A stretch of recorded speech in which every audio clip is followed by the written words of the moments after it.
ক্রীড়া বিশ্ব তো বটেই, আজকে সারা পৃথিবীর সম্ভবত সবচেয়ে গরম খবর হচ্ছে বিশ্বকাপের সময় লিওনেল মেসি কমপক্ষে 2বার বোমা আক্রমণের শিকার হতে যাচ্ছিলেন, যেটা পুলিশ এবং এফবিআই সকলে মিলে প্রতিহত করছে বা ভেতরে ভেতরে কিছু একটা করছে। কিছু একটা কি তো আমরা জানি না। আজকে ইংলিশ মিডিয়াগুলো সরগরম। দ্য সান, মিরর সবাই বড় বড় স্টোরি করছে।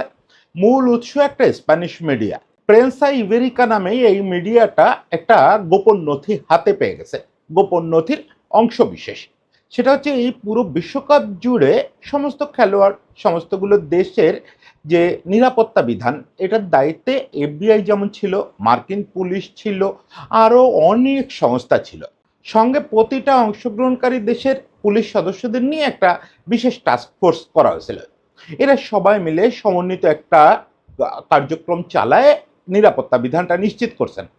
তারা প্রতিদিন একটা ডোসিয়ার নিজেদের ভিতরে সব তথ্য বিনিময়ের জন্য এটা প্রকাশ করতেন। প্রকাশ করে পরস্পরকে জানাতেন, প্রত্যেক উইং এক উইংকে জানাতো। এই ডোসিয়ারের অংশ বিশেষ, আবারও বলি অংশ বিশেষ, ওই স্প্যানিশ মিডিয়াটার হাতে আসে। সেই অংশ বিশেষ যা তথ্য জানাচ্ছে সেটা আসলে পিলে চমকে ওঠার মতো। সে অংশবিশেষে বলা হয়েছে বেশ কিছু খেলোয়াড় এবং রেফারি কর্মকর্তা ছোটখাটো হুমকি এবং হয়রানির মধ্যে ছিলেন, যেটা আজকের দিনে বিশ্বকাপে খুব স্বাভাবিক। যেমন ক্রিস্টিয়ানো রোনালদোর লিফটে একজন উঠে পড়ছিল, তাকে গ্রেপ্তারও করা হয়েছে। সে দাবি করছে যে সে সেলফি তুলতে আসছিল। আবার এমবাপ্পের কুশপুত্তলিকা দাহ করা হয়েছে, এটাকেও তারা হ্যারাসমেন্ট হিসাবে নিচ্ছে। আবার একজন রেফারিকে 2000-এর বেশি মেসেজ দেওয়া হয়েছে হুমকি দিয়ে, এটা অবশ্যই হ্যারাসমেন্ট। কিন্তু সবচেয়ে বীভৎস ব্যাপারটা ঘটছে মেসির বেলায়।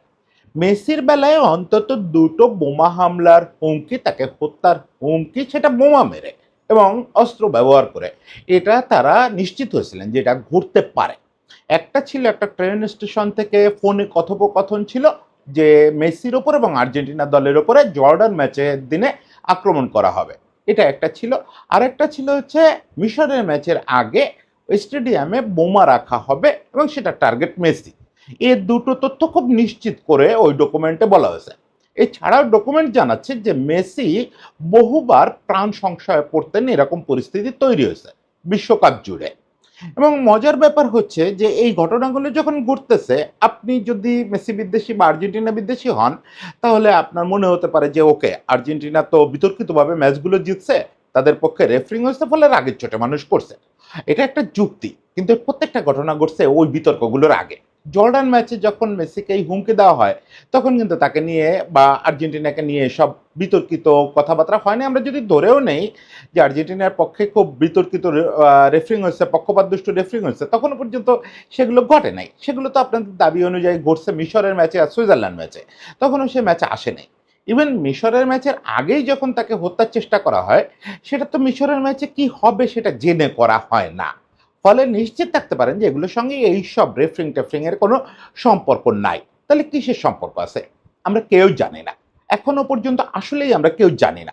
আমরা ষড়যন্ত্র তত্ত্ব বিশ্বাস করা, ছড়ানো অথবা অবিশ্বাস করা এবং নিষেধ করা, এছাড়া কিচ্ছু করার নাই। সারা পৃথিবীর মানুষকে আসলে ওয়েট করতে হবে, এবং সেই ওয়েটটা কতটা ফলপ্রসূ হবে সে নিয়ে সন্দেহ করার সুযোগ আছে। কারণ এসব তদন্ত একটা জায়গায় গিয়ে ধোঁয়াশাপূর্ণ হয়ে যায়। একটা পর্যায়ে গিয়ে জানা যায় যে ওই মানসিক বিকারগ্রস্ত লোক বা লোন উলফ, মানে একাকী আক্রমণকারী, ব্যক্তিগতভাবে ঘৃণা করে, সেজন্য এগুলো করছে। পুরোটা মিলে যে একটা ভয়াবহ প্যাটার্ন দাঁড়াচ্ছে, এটার বিবেচনা করা হয় না। যদি হয়ও, সেটা যখন হবে ততদিনে দেখা যাবে আমি মরে, আমি আমার শ্মশানে দুব্বকাশ গজায় গেছে, অন্যদেরও শেষকৃত্য হয়ে গেছে। এগুলো 50 বছর 100 বছর ওয়েট করতে হয় যে আসলে 2026-এ কি ঘটছিল। আমরা বড় জোর যেটা করতে পারি সেটা হচ্ছে প্রচুর ঘটনা 2026 বিশ্বকাপ এবং আর্জেন্টিনা এবং মেসিকে নিয়ে ঘটছে। সেই ঘটনাগুলো লিপিবদ্ধ করে রাখতে পারি, মাথায় রিকল করতে পারি, বলতে পারি যে এই ঘটনাগুলো কিন্তু ঘটছে। এগুলোকে একটা প্যাটার্ন, এগুলোকে একটা নির্দিষ্ট ইচ্ছায় হয়েছে, আমরা জানি না। এটা আজকে জানা সম্ভব না। বসুন্ধরা এম ব্লকে 4 কাঠা জমির উপর নির্মাণাধীন দক্ষিণমুখী 8তলা আধুনিক ভবন। প্রতিটি ফ্ল্যাট 1920 বর্গফুট। দামে নয়, মানে কিনুন। সিলভার কি রিয়েল এস্টেট লিমিটেড। আপনি যদি প্যাটার্ন ভাবতে চান কোনো আপত্তি নেই, যদি ভাবতে চান বিচ্ছিন্ন ঘটনা তাহলেও কোনো আপত্তি নেই, তবে তথ্যগুলো জেনে রাখা খুব দরকার। দেখেন, এই পুরো ব্যাপারটার শুরুতে একটা তথ্য জানা জরুরি, সেটা হচ্ছে আর্জেন্টিনায় তাদের যে ট্রাডিশনালি চিরকাল জোট নিরপেক্ষ একটা সরকার থাকার প্রবণতা, বেশিরভাগ সময় তো বামপন্থী সরকার থাকছে। এছাড়াও মারিসিও মাকরি বা অন্য ডানপন্থীরাও যখন ক্ষমতায় থাকছেন, তারা কখনো অ্যাগ্রেসিভ ডানপন্থী হন নাই। মানে একেবারে খুল্লাম খুল্লা ইসরায়েলের হয়ে, ইহুদিবাদের হয়ে মাঠে নেমে যাওয়া, এটা কখনো করেন নাই। বা সমস্ত রাষ্ট্রায়ত্ত সবকিছু বিক্রি করে দেওয়া, ইসরায়েলপন্থী বিভিন্ন ব্যবসা প্রতিষ্ঠানকে দেশের জমি নিঃশর্তে কিনতে অনুমতি দেওয়া, এগুলো কখনো করে নাই। হ্যাভিয়ার মিলেই নামে বর্তমানে ওদের যে প্রেসিডেন্ট, তিনি আসার পরে আর্জেন্টিনায় আসলে একটা ঘটনা ঘটে গেছে, যেটা লাতিন আমেরিকা এর আগে কখনো ঘটে নাই। পুরো দেশটা সারেন্ডার করছে ইসরায়েলপন্থীদের হাতে, এবং এই দেশের রাষ্ট্রায়ত্ত যত কলকারখানা ছিল, খনিজ সম্পদ ছিল, এবং যত ফ্যাক্টরি ছিল উৎপাদনমুখী, প্রায় সব কিছুর মালিকানা তুলে দেওয়া হয়েছে বিদেশিদের হাতে ইনভেস্টর আনার নামে। এই ব্যাপারটার সঙ্গে তো আমরা পরিচিত, তৃতীয় বিশ্বের লোকজন, যে ইনভেস্টমেন্ট আসবে এ কথা বললে এই জায়গায় মালিকানাগুলো চলে যায় বিদেশিদের হাতে। এবং যেমন খনিজ সম্পদগুলোর ক্ষেত্রে পরিষ্কার করে বলাই আছে যে এটা রপ্তানিমুখী খনিজ সম্পদ হবে। যে খনিজ সম্পদ এতকাল নিজেরা উত্তোলন করে সেখানে লাখ লাখ আর্জেন্টাইনের চাকরির ব্যবস্থা হতো, কর্মসংস্থান হতো, সেই জিনিসগুলো এখন বিদেশিরা যন্ত্রপাতি দিয়ে উত্তোলন করবে, কর্মসংস্থান শেষ হয়ে গেছে এবং জিনিসটা আর আর্জেন্টিনায় ব্যবহারও হবে না। ওই গ্যাস, ওই তেল, ওই বিদ্যুৎ ওটা রপ্তানি হবে, সরাসরি এটারে পাচার বলে আর কি লোকেরা। সে কাজ করা হচ্ছে, ইভেন ফুটবল ক্লাবগুলো বিক্রি করে দেওয়া হচ্ছে। সেই সঙ্গে আর্জেন্টিনায় তথা লাতিন আমেরিকায় একটা অভিনব জিনিস হতে যাচ্ছে ওদের জমি হস্তান্তরের ক্ষেত্রে। আগে যেটা ছিল, লাতিন আমেরিকার সবগুলো দেশ এই রেস্ট্রিকশন রাখে, ইভেন আমাদের দেশেও আছে, বিদেশিরা চাইলেই জমি কিনে নিতে পারে না, একটা নির্দিষ্ট শতাংশ পর্যন্ত মালিকানা নিতে পারে, তাও রাষ্ট্রের অনুমতি নিতে হয়। ওই আইনটা তুলে নিতে যাচ্ছে মিলে সরকার। তারা শতভাগ জমি, কোথাও যদি শতভাগ জমির মালিকানা বিদেশিরা নিতে চায় নিতে পারবে, কেন্দ্রীয় প্রশাসনের অনুমতি নিলেই হবে, এটার জন্য বাড়তি কোনো কিছুর দরকার নাই। মানে এটাও করা হচ্ছে বিভিন্ন খনিজ এলাকাকে টার্গেট করে। আন্দিজ পর্বতমালার নিচে যেসব খনিজ এলাকা আছে বা সমৃদ্ধ ভূমিজ এলাকা আছে, সেগুলোকে টার্গেট করে করা হচ্ছে, যাতে বিস্তীর্ণ এলাকা করে বড় বড় মাল্টিন্যাশনাল কোম্পানি কিনে নিয়ে ওই আদিবাসীদের উচ্ছেদ করে দিতে পারে। ওখানে তারা খনিজ আরোহণ করবে, বিভিন্ন কারখানা বসাবে, তারা তাদের নামেই করবে, কোনো মালিকানার ব্যাপার থাকবে না আর্জেন্টাইনদের। এটাতে ফুটবলাররা সেই শুরু থেকে প্রতিবাদ শুরু করছে। সম্প্রতি এটাতে কণ্ঠ মিলেছে জাতীয় দলের ফুটবলার লিসান্দ্রো মার্টিনেজের মতো খেলোয়াড়রা। মানে বুঝতেছে না আর্জেন্টিনায় একটা সংকট চরমে উঠছে, বিশেষ করে যখন ব্যাপারটা ওই জমির মালিকানা এবং ক্লাবগুলো বিক্রি করে দেওয়া ওই যে আমেরিকান ইসরায়েল অ্যালায়েন্স পন্থী বিভিন্ন বিজনেস গ্রুপের কাছে, সেটার ব্যাপারে আবার ফুটবল ফেডারেশনের সঙ্গে প্রবল গোলমাল লাগছে। ওখানে ব্যাপারটা এই অবস্থায় আছে। এখন আমি বলতেছি না এটার সঙ্গে বিশ্বকাপে যা ঘটছে এটা খুব সম্পৃক্ত, তবে আমরা দেখলাম বিশ্বকাপ শুরু থেকে রহস্যময় সব ঘটনা ঘটা শুরু করছে। প্রথমে একটা মেইল ফাঁস হলো, কয়েকজন ইনফ্লুয়েন্সার এই মেইলটা ফাঁস করলেন যে তাদের কাছে এই মেইল আসছে। মেইলটার ভাষা এরকম যে আর্জেন্টিনাকে নিয়ে একটা হেড ক্যাম্পেইন চালাতে হবে পুরো বিশ্বকাপ জুড়ে। সেই হেড ক্যাম্পেইনে কতগুলো শব্দ থাকবে, শব্দগুলো যদি একটু দেখেন, শব্দগুলো ছিল এরকম: rigged, FIFA favouritism, referee helping Argentina, Messi protected by FIFA, Argentina cheating, Messi, এই টাইপের শব্দ ওই মেইলে বলা হচ্ছিল যে ইউজ করার জন্য। এটা যারা করবেন তারা নিশ্চয়ই বেনিফিশিয়ারি হবেন। এই মেইলটা সত্যি না মিথ্যা কেউ আজ পর্যন্ত নিশ্চিত করতে পারে নাই। আসলে কোনো এজেন্সি কি এরকম কোনো মেইল ইনফ্লুয়েন্সারদের দিছে আমরা জানি না, এটা জানি না। কিন্তু বিশ্বকাপ শুরু হওয়ার পরে কিন্তু আমরা দেখছি যে এই কাজগুলো হচ্ছে। এই যে শব্দগুলোর কথা বললাম, এই শব্দগুলো প্রয়োগ করা হচ্ছে। প্রয়োগ করে শুধু সোশ্যাল মিডিয়ায় লেখালেখি বা ইনফ্লুয়েন্সার লেভেলে কাজ হচ্ছে তা না, মেইন স্ট্রিম জার্নালিজমেও এটার প্রভাব পড়ছে। খোদ আল জাজিরার মতো মিডিয়ায় এটা চলে আসে। মজার ব্যাপার হচ্ছে ইসরায়েলি দুটো মিডিয়া এই একই পারপাস সার্ভিং দুটো স্টোরি করলো যে মেসি আসলে জায়নিজমের অনুসারী, যদিও তারা বললো সে খ্রিস্টিয়ান, সে কখনো জায়নিস্ট হয় নাই বা ইহুদি হয় নাই, কিন্তু সে জায়নিজমের ভক্ত। মানে ওই মেইলটার যে পারপাস ছিল যে মেসির প্রতি ঘৃণা তৈরি করা। মেসির মূল মার্কেট তো এই যে এশিয়া ইউরোপের যে অংশ, এরা ফিলিস্তিন এবং মুসলিমদের প্রতি সহানুভূতি সম্পন্ন মানুষ। এই অংশের যদি মেসি জায়নিস্ট এটা প্রতিষ্ঠা করা যায়, তাহলে মেসিকে শেষ করে দেওয়া যায়। তো ইসরায়েলি মিডিয়া দুটো আসলে ওরকমই নিউজ করলো, যেটা মেসির ওই ভাবমূর্তিটা শেষ করে দিল, তাকে একটা ঘৃণার পাত্রে পরিণত করলো যে তুমি জায়নিস্ট তুমি এই যে যা বলা হচ্ছে সোশ্যাল মিডিয়ার ক্যাম্পেইনগুলোতে, তুমি তো আসলেই তাই। ইসরায়েলি মিডিয়াই স্বীকার করছে। ইসরায়েলি মিডিয়া অপরিকল্পিতভাবে কিছু করে না, এটা অন্তত নিশ্চিত থাকতে পারেন। বিশ্বকাপ জুড়ে সুইজারল্যান্ড ম্যাচ, মিশর ম্যাচ, প্রতিটা ম্যাচের পরে আগে আমরা দেখলাম যে আইনি সব ঘটনা নিয়ে বিতর্কিত ঘটনা তো ঘটছেই। হ্যাঁ, বা মিশরের বিপক্ষে যে গোল বাতিল করা হয়েছে মিশরের, ওটা অবশ্যই বিতর্কিত ঘটনা, ওটা নিয়ে বিতর্ক হবে। কিন্তু অবিতর্কিত সব ঘটনা নিয়েও ভয়াবহ হেড চালানো হয়েছে, হেড ক্যাম্পেইন চালানো হয়েছে, যেটা রয়টার্স দাবি করতেছে যে পৃথিবীর ইতিহাসে এর আগে কখনো দেখা যায় নাই। রয়টার্সের ওই আর্টিকেল অনুযায়ী কোনো বিশ্বকাপে কখনো কোনো একটা দলকে এরকম সংঘবদ্ধ ক্যাম্পেইনের শিকার হতে হয় নাই, এরকম ঘৃণার শিকার হতে হয় নাই। এমন অবস্থা গেছিল, আমি এর আগে একটা কন্টেন্টে বলছিলাম যে সমর্থকদের হত্যাযোগ্য করে তোলা, এই কথাটা কিন্তু রয়টার্সের প্রতিবেদনে আছে। যে এমন একটা পরিস্থিতি তৈরি হয়েছিল পৃথিবীর বিভিন্ন প্রান্তে, বিশেষ করে তারা এশিয়ার কথা উল্লেখ করছে, মধ্যপ্রাচ্যের কথা উল্লেখ করছে, আর্জেন্টিনার জার্সি পরে সমর্থকদের বেরোনো এটা নিরাপত্তার জন্য হুমকিতে পরিণত হয়ে গেছিল। এত পরিমাণে হেড ক্যাম্পেইন চালানো হয়েছে, এই পুরো ব্যাপারটা একটা সংঘবদ্ধ আকার ধারণ করছে। এরপরে আমরা কি দেখলাম? এরপরে দেখলাম ইংল্যান্ডের বিপক্ষে ম্যাচটা, যেটা আগে থেকেই একটু উত্তেজনাপূর্ণ ম্যাচ ছিল। ইংল্যান্ডের বিপক্ষে বিশ্বকাপে আর্জেন্টিনা ম্যাচ মানে এই উত্তেজনা। এবং ওই ম্যাচের পরে ইংল্যান্ড যখন ম্যাচটা জিতলো, তারপরে ওই যে ফকল্যান্ড আইল্যান্ড নিয়ে যে ব্যানারটা, ওই ব্যানারটা প্রদর্শন করা হলো। আর্জেন্টিনা জেতার পরে লা মালভিনাস সন আর্জেন্টিনা, মানে ফকল্যান্ড আর্জেন্টিনার, এই লেখা একটা ব্যানার বিশেষ করে লো সেলসো এবং লিসান্দ্রো মার্টিনেজ, এই দুজনকে বেশি প্রদর্শন করতে দেখা গেল। এক পর্যায়ে প্রায় সব খেলোয়াড়ই, মেসি সহ সবাই এটা প্রদর্শন করে উল্লাস করলো। ওই ছবি প্রকাশিত হলো। ছবি প্রকাশিত হওয়ার পরে পরে জানা গেল যে ব্যানারটা আসলে একজন সমর্থক আনছিলেন, পরে দলা করে গোলপোস্টের দিকে ছুড়ে মারছেন। খেলোয়াড়রা দেখছে সেটা, লো সেলসো গিয়ে দেখার পরে সেটা আর ফেরত দেয় নাই, সে ওটা নিয়ে সেলিব্রেট করতে চাইছে। এটা অনেকটা তাদের পার্ট অফ লাইফ। তারা ইংল্যান্ডের বিপক্ষে যখনই খেলে এই ধরনের ব্যানার খোঁজে, সমর্থকরাও জানে খুঁজবে, ফলে তারা ম্যানেজ করে রাখে, কারণ ওটা নিয়ে তো ঢুকতে পারবে না। এই ধরনের বিদ্বেষ, মানে এটাকে রাজনৈতিক বিদ্বেষপূর্ণ ব্যানার বলা হয়, এটা নিয়ে ঢোকা নিষিদ্ধ। ফলে এটা দর্শকরা ম্যানেজ করে দেয় প্রত্যেক ম্যাচেই, সেই ম্যারাডোনার সময় থেকে দর্শকদের ওই ম্যানেজ করার জিনিসটাই ওরা প্রদর্শন করে। এই প্রদর্শন করার পরে খুবই স্বাভাবিক, এটা আমি কোনোভাবেই বলি না, আমি আবেগের জায়গা থেকে বলি যে হাজারবার প্রদর্শন করো, হাজারবার জরিমানা দাও।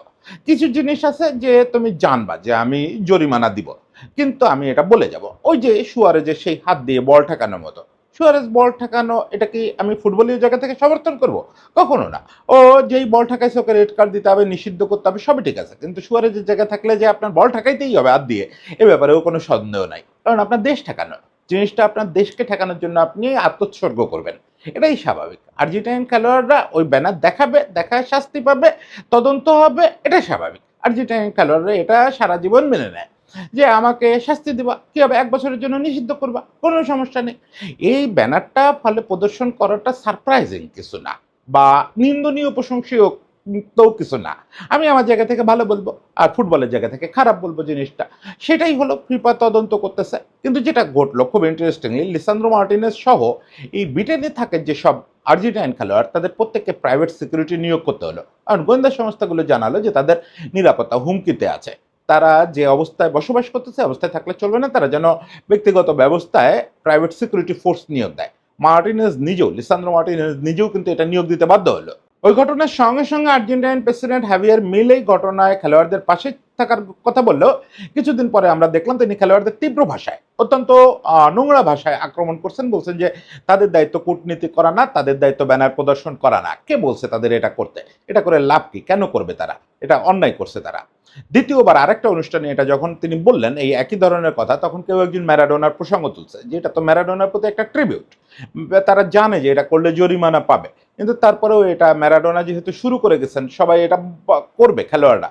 তো উনি বলছেন ম্যারাডোনার এটা করে লাভ হয়েছে কি? ম্যারাডোনা যে ইংল্যান্ডের বিপক্ষে 2টা গোল করছে, একটা হাত দিয়ে একটা পা দিয়ে, ওটা থেকে আমরা ফকল্যান্ড ফিরে পাইছি। বুঝতে পারতেছেন যে আর্জেন্টাইন খেলোয়াড়দের রাজনৈতিক অবস্থান, ম্যারাডোনার রাজনৈতিক অবস্থান, ফেডারেশনের রাজনৈতিক অবস্থান আর মিলের রাজনৈতিক অবস্থান অ্যালাইন্ড না। এক একজন মানে এক এক রকম ভাবতেছে। এটাও ভাবার কোনো কারণ নাই যে এএফএ মানেই খেলোয়াড়দের অবস্থান। আজকে যে এএফএ আবার ইনফান্তিনোর সঙ্গে চলে গেল, খেলোয়াড়রা অনেকেই এটা পছন্দ করতেছে না। মানে এখানে অনেকগুলো বিভিন্ন বিভিন্ন গ্রুপ তৈরি হয়েছে, খেলোয়াড়রা তাদের মতো করে ভাবতেছে, এএফএ তাদের মতো করে ভাবতেছে, আবার মিলেই পুরোপুরি ইসরায়েলের মতো করে ভাবতেছেন, মিলের মতো করে ভাবতেছেন, এটা আমি বলি না কখনো, উনি ইসরায়েলের মতো করে ভাবতেছেন।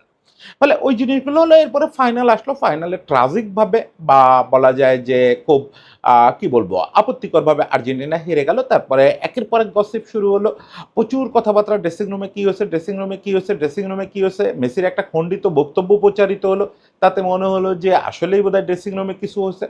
ওকে, পুরো ব্যাপারটা রিউমার এবং এখন একটা ট্রলের বাক্য হয়ে গেছে, তাহলে ড্রেসিং রুমে কিছু হয়েছিল।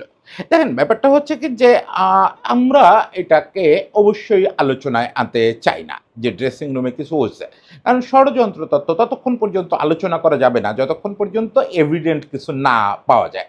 ফলে ওটা নিয়ে আলোচনা করার কিছু নাই, কিন্তু ওখানে একটা জিনিস সাইকোলজিক্যাল জায়গা থেকে আপনি যদি রিড করেন তাহলে খুব সন্দেহজনক।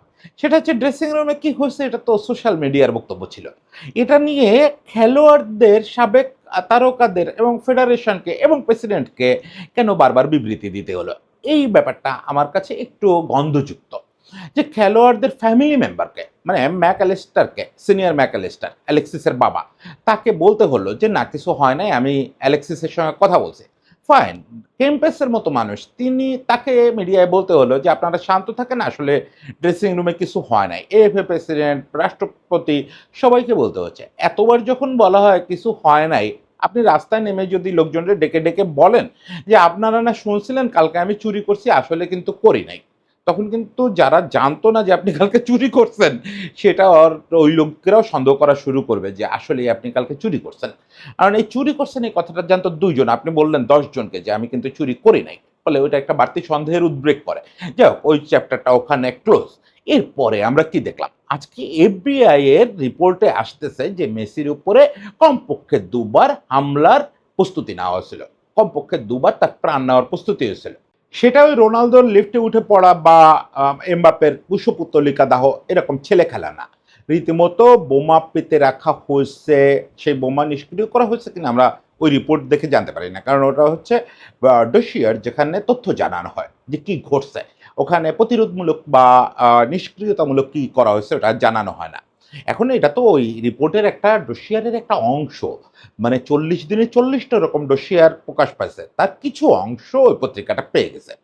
জিনিসটার কনসিকোয়েন্স কি, ওটাতে কি ব্যবস্থা নেওয়া হয়েছে, ওগুলো তো এফবিআই আরও নথি পাইতে হবে। সেটা তো এফবিআই এসে বলবে না, ওকে ভাই তোমরা যেহেতু এটুক পাইছো এই নাও সন্দেহমুক্ত হও, বাকিটা এটা। এফবিআই এটা বলবে যে ঠিক আছে, ওইটুক পাইছেন, ওইটুক আমরা কোনো স্টেটমেন্ট দিব না। অলরেডি এফবিআই বলছে আমরা কোনো স্টেটমেন্ট দিব না, যেটুক পাইছেন সেটা সত্যি না মিথ্যা বিচার করার দায়িত্ব আপনার।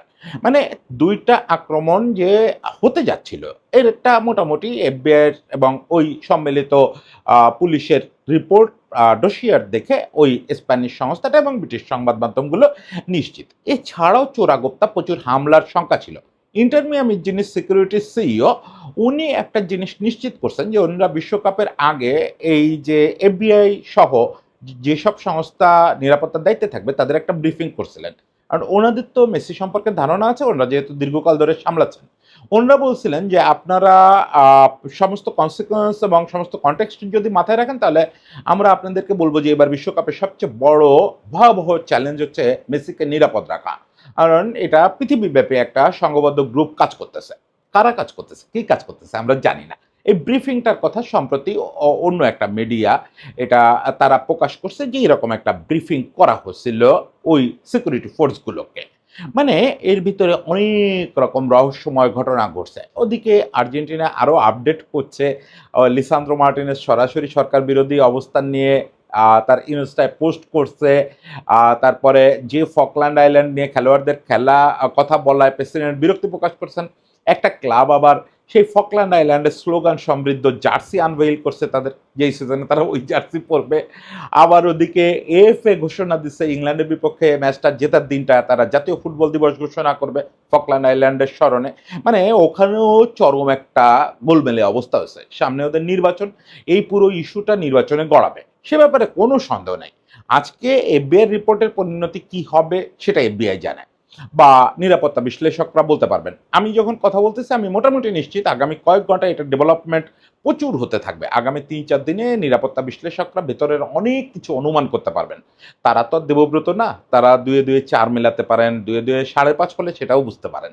ফলে নিরাপত্তা বিশ্লেষকদের আর্টিকেলগুলোর জন্য ওয়েট করতে হবে, তারা ওগুলোও জানাবেন। তবে আর্জেন্টিনায় যে এটা পুরো নির্বাচন কেন্দ্রিক একটা ভয়াবহ ব্যাপারে পরিণত হতে যাচ্ছে তাতে কোনো সন্দেহ নাই। এই পুরো ব্যাপারটাকে আমরা জানি না। আর্জেন্টিনার ভেতরে যা, যা ঘটতেছে আর আর্জেন্টিনা নিয়ে আন্তর্জাতিক পৃথিবীতে যা, যা ঘটতেছে এটা কি synchronized? এটা কি একটা নির্দিষ্ট কেন্দ্র থেকে হচ্ছে? আমি জানি না। সেই কেন্দ্রটা কোথায়? New York, Buenos আয়ার্স, Tel Aviv নাকি পৃথিবীর অন্য কোথাও? আমি কিচ্ছু জানি না। আমাদের জানার সুযোগই নাই। আমরা ভেতো বাঙালি বললেও কম বলা হয়। নিতান্তই ম্যারাডোনার কারণে আর্জেন্টিনা সাপোর্ট করি। তারপরে তো এক দেবদূতের দেখা পেয়ে গেলাম ওই জার্সিতে। এখন যে বাচ্চারা আসে ওদেরকে নিজের এলাকার ছোট ভাই মনে হয় আর্জেন্টিনার হয়ে যারা খেলে। ফলে ওই ভালোবাসাটা এর চেয়ে বেশি কিছু না। কিন্তু এবার বিশ্বকাপ দেখতে গিয়ে যেটা বুঝলাম ব্যাপারটা এত সোজা না। ফুটবলটা এত সোজা না। এখন জিওপলিটিক্স এবং এই যে আন্ডারগ্রাউন্ডের অনেক রহস্যময়তা এই জিনিসটার উপরে ভর করছে। এর পাশাপাশি আপনি যদি ফিফা নিয়ে যা, যা হচ্ছে সেগুলোও যদি প্যারালালি এক টেবিলে রাখেন তাহলে স্রেফ আক্ষরিক অর্থে ওই যে কিছু ছবি পাওয়া যায় না ইন্টারনেটে নিজে চুল ছিঁড়তেছে ওরকম একটা অবস্থা হবে। ওরে ভাই রে ভাই এত ইনফরমেশন এত কনস্পিরেসি এটা এক টেবিলে রাখে কেমনে? জানি না এই পুরোটার সঙ্গে আবার ইয়েটাও মেলানো ঠিক হবে কিনা। ফিফার প্রেসিডেন্সি নিয়ে যা হচ্ছে। তবে ফিফা প্রেসিডেন্সি নিয়ে আলাদা করে কথা বলব। ব্যাপক ধরনের রদবদল হতে যাচ্ছে মানে পরিস্থিতি ব্যাপক বদলায় গেছে ওখানে। সেটা নিয়ে আলাদা করে কথা বলব। সবাই ভালো থাকবেন। শুধু ব্যক্তি মেসির জন্য শুভকামনা জানাই। এই যে যা বুঝতেছি সে তো আর নিরাপদ নাই। নিশ্চয়ই ইউএস এবং এফবিআই সহ মিয়ামিতে তাকে নিরাপদে রাখা হবে। আমি কালকে রাতেও আমার একটা ছোট ভাইরে বলতেছিলাম যে ও খুব পরশুদিন ডি মারিয়াকে জিজ্ঞেস করছে কেউ একজন যে রোজারিও ডার্বিতে মেসিরে দেখতে চান কিনা? তো ডি মারিয়া তো খুব উচ্ছ্বাস প্রকাশ করছে। পরে বলছে সিকিউরিটি কনসার্ন আছে। আমি তো এখন এখানে থাকি কিন্তু ও আসতে পারবে কিনা আমি জানি না। কথাটা আমি ভাবছিলাম কথার কথা বলছে। কারণ ডি মারিয়ার তো উপর দিয়ে সিকিউরিটির অনেক ঝড় গেছে। ওর বোনের দোকানপাট একসময় এই আন্ডারগ্রাউন্ডের লোকেরা ভেঙে দিছে। ওর নিজেরও খুব হুমকি নিয়ে থাকতে হয় আর্জেন্টিনায়। ওর আর্জেন্টিনায় ফেরাটা কেউ পছন্দ করে নাই। সবাই বলছে যে, "তুমি আইসো না।" তা এখন বুঝলাম যে ডি মারিয়া অনেক কিছু বুঝেই কথাটা বলছে। আর ওই স্বপ্নটা বোধহয় আপাতত ত্যাগই করে দিতে হলো যে নিউয়েল ওল্ড বয়েজের হয়ে মেসি আর কখনো খেলতে পারবে। ওরকম খোলা প্রান্তরের মতো স্টেডিয়ামে মেসি আবার গিয়ে ডি মারিয়ার বিপক্ষে খেলবে। ওই স্বপ্ন আর এই বাস্তবতায় দেখা যায় না। বাস্তবতা অনেক বদলে যাচ্ছে। প্রতিদিন সকালে উঠে যেসব নিউজের মুখোমুখি হয়, যেসব তথ্যের মুখোমুখি হই তাতে বুঝি যে আমাদের রোমান্টিসিজমের বাস্তবতা বদলে যাচ্ছে। যে আবেগ নিয়ে আর্জেন্টিনার সাপোর্ট করতাম, যে আবেগ নিয়ে ব্রাজিলরে খোঁচা দিতাম, ওই ব্রাজিলের জন্য আবার প্রাণটাও পুড়তো হু, হু করে ওই জিনিসগুলো খুব দ্রুত বদলে যাচ্ছে। খুব দ্রুত। এত দ্রুত আশা করি নাই। ভাবছিলাম যে বদলাবে হয়তো আমার সন্তান বড় হইতে বদলাবে। যাই হোক সবাই ভালো থাকবেন। It's shock for us. আমি মেসিরে জোর করে হারানো হয়েছে, মেসি আরো ডিজার্ভ করে এসব বলতে ভালো লাগে। কিন্তু সত্যি কখনো ভাবি নাই যে বিশ্বের বড় মিডিয়াতে এই নিউজটা হবে যে মেসিরে মেরে ফেলার চেষ্টা করা হয়েছে বিশ্বকাপে অন্তত ২ বার নিশ্চিত করে। যাই হোক এই পরিস্থিতি পুরো পৃথিবী কাটায় উঠুক, পৃথিবী শান্ত হোক। ইরান, গাজা, আমেরিকা প্রতিটা প্রান্তে মানুষ শান্তিটা ফিরে পাক। মানুষ তার জীবন নিয়ে নিশ্চিত থাকুক। এই ফুটবল-টুটবল অনেক পরের কথা। মানুষের জীবন, খাওয়া এগুলো নিশ্চিত হোক। সবাই ভালো থাকবেন।